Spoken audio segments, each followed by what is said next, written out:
परमेश्वरଙ୍କ सादृश्य कौन? सादृश्य कहिले स्वभाव, स्वभाव कहिले गुण, गुण कहिले प्रेम, आनंद हेबा, रागिबा, क्रोध करिबा, दुख हेबा बा संतोष हेबा इत्यादि गुण अटे। एही जो गुणगुड़िक देखिबाकू पाइलु, एही सबु काहार कार्य? एहा कोन प्रतिमूर्ति जाहाकू आत्मा कहू ताहार कार्य ना सादृश्यर कार्य? आसंतु एही विषय रे किछि आलोचना करिबा। मु आपनकु किछि वाक्य देखाइबाकू इच्छा करे जहा द्वारा कि आम्भे माने सादृश्य विषय रे ज्ञात होई परिबा।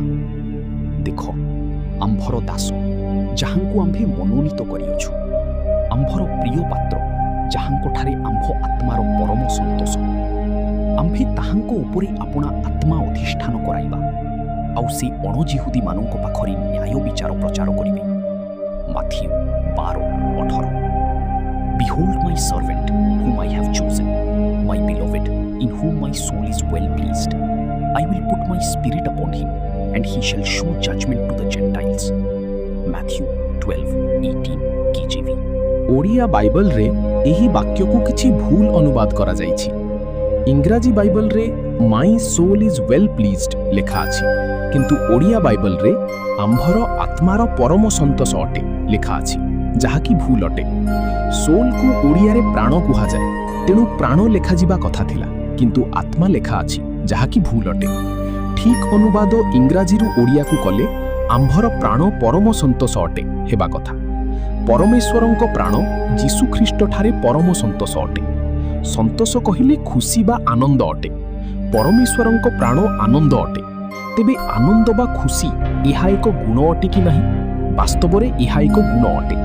तेबे गुणगुड़िक काहार कार्य?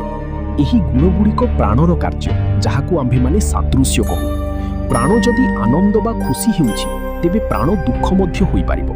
तेबे आसंतु वाक्य सह किछि आलोचना करिबा। सेथिरे जीसु सेमानंकु कहिले, मोहर प्राण मृत्यु भोग करिबा परि अत्यंत शोकाकुल हेउछि, तुम्भे माने एठारे रही जागी थाओ। मार्क 14:34। जीसु एही वाक्य रे कहउछंती, मोर प्राण दुखरे परिपूर्ण अटे। दुख मध्य एक गुण, आउ एही गुणगुड़िक हेउछि प्राणर कार्य अटे।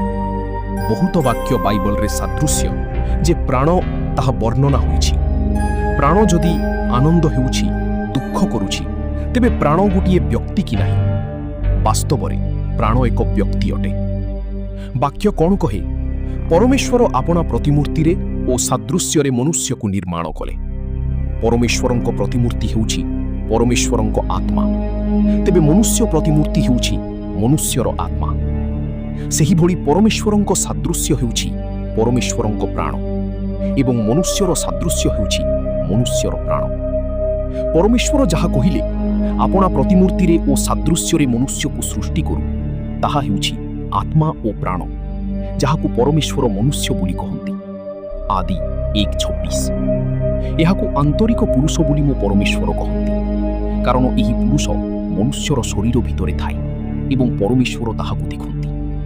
परमेश्वर आपणा प्रतिमूर्ति ओ सादृश्य रे मनुष्य को निर्माण कला परे परमेश्वर पुनर्बार धूଳି द्वारा एक शरीर निर्माण कले, जहाकू मनुष्य कहंती। एथि उत्तारे सदाप्रभु परमेश्वर भूमिर धूଳି द्वारा मनुष्य को निर्माण करी ताहार नासिकारंध्रे फुंक देई प्राणवायु प्रवेश कराइले।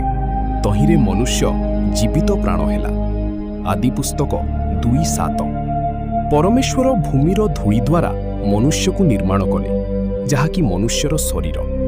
एही शरीर को परमेश्वर बाहिक पुरुष कहंती, कारण एही शरीर बाहरे देखा जाए। एही शरीर को परमेश्वर सृष्टि कला परे परमेश्वर बाहिकी पुरुष, जहाकू शरीर बोली कहू, ताहार भितरे जीवन वायु प्रवेश कराइबारु से गोटिए जीवित प्राण, जहाकू इंग्राजी रे लिविंग सोल हेला बोली कुहा जाइछि। किंतु काहीकि लिविंग बॉडी बा जीवित आत्मा हेला बोली लेखा हेला नाही? कारण प्रकृत रे परमेश्वरंक दृष्टि रे गोटिए मनुष्य हेउछि आंतरिक पुरुष, जहाकू आत्मा ओ प्राण बोली कुहा जाए।